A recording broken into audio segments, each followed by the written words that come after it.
Agora, eu queria lembrar dois acontecimentos que eu acho interessantíssimos.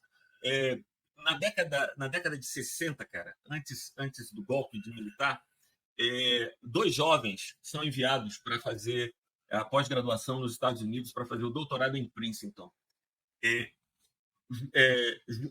Rubem Alves e Edgécio Martins Ferreira. Rubem Alves e Edgécio Martins Ferreira, eles são da mesma turma do doutorado em Princeton. Quando eles vão voltar para o Brasil, eles ficam sabendo que o Rubem Alves, por exemplo, fica sabendo que se voltar ia ser preso e que não era negócio voltar. Então Edgécio volta porque Edgécio ele era pastor da Igreja da Madalena aqui no Recife e tinha deixado um colega assumindo o pastorado enquanto ele fazia o doutorado lá. Então ele tinha para onde voltar e não havia ameaça de prisão porque ele não tinha participado do congresso como o Rubens tinha participado. Mas Edgécio volta de Princeton porque é exatamente quando o Princeton dá uma virada e se torna uma instituição aberta, liberal. Edgécio volta de Princeton em 72.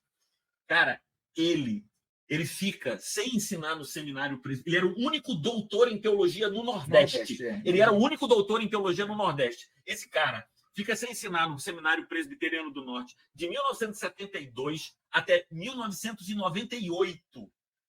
E o detalhe, a igreja que ele era pastor ficava a 1 quilômetro do SPN. Ele era o único doutor em teologia no Nordeste durante aquele período. Foi enviado pela IPB para fazer o doutorado em Princeton e voltou. Quando o Rubem Alves volta, veja, Edgécio foi enviado pelo SPN e Rubem Alves pelo SPS, pelo Seminário de Campinas. Então, era uma vaga para cada seminário para fazer o doutorado. Rubem Alves fica. Quando o Rubem Alves volta, ele não consegue ensinar no SPS, como Edgécio também não consegue ensinar no SPN. E é por isso que Rubem Alves vai acabar em Campinas, na Unicamp. Ele vai se tornar professor. Graças a Deus. Ele vai se tornar professor. Rubem Alves se torna professor da Unicamp porque o SPS fechou a porta na cara dele. E por que fechou a porta? Porque ele não estava disposto a subscrever aquele... Porque aí é a era do boanergismo, porque o boanergismo vai dominar a IPB, a Igreja Presbiteriana do Brasil, de 1967 até Edésio Schecker, que é 1994.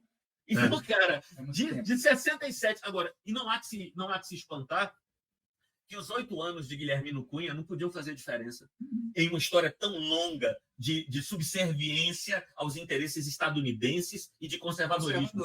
Então, os 8 anos de Guilhermino, o que é que acontece? Quando acaba o 8º ano de Guilhermino, que era pastor da Catedral do Rio, que perdeu a eleição em 2002 na Catedral. Foi. Veja que fenômeno.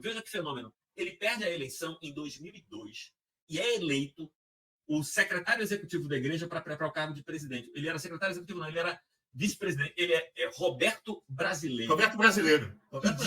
E de 2002 até o dia de hoje, é Roberto Brasileiro, presidente da IPB. Sim. E Roberto tem um mandato à frente da IPB muito maior que o de Boanerges. E sabe por quê? Por uma razão simples. Roberto oferece na IPB uma presidência que entrega a formação teológica aos fundamentalistas. Os fundamentalistas não querem ocupar esse lugar que é vitrine catedrada. Então, deixa Roberto nesse lugar e o que interessa a eles tomaram, que é o Centro de Pós-Graduação André Jumper.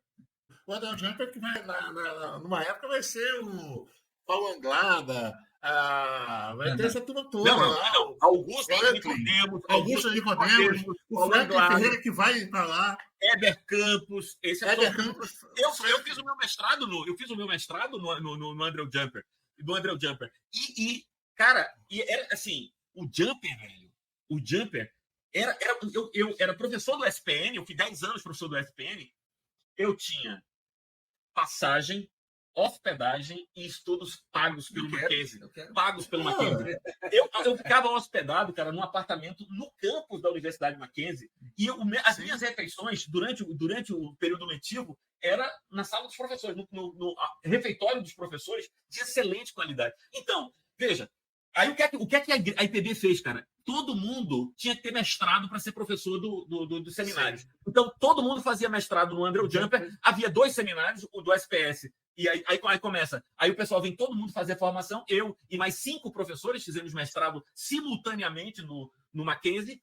E isso era como? Quando você voltava para o SPS, para o seu seminário, você voltava completamente doutrinário. Fundamentalista. E aí, cara, aí você tem o José Manuel da Conceição, que era o seminário de São Paulo.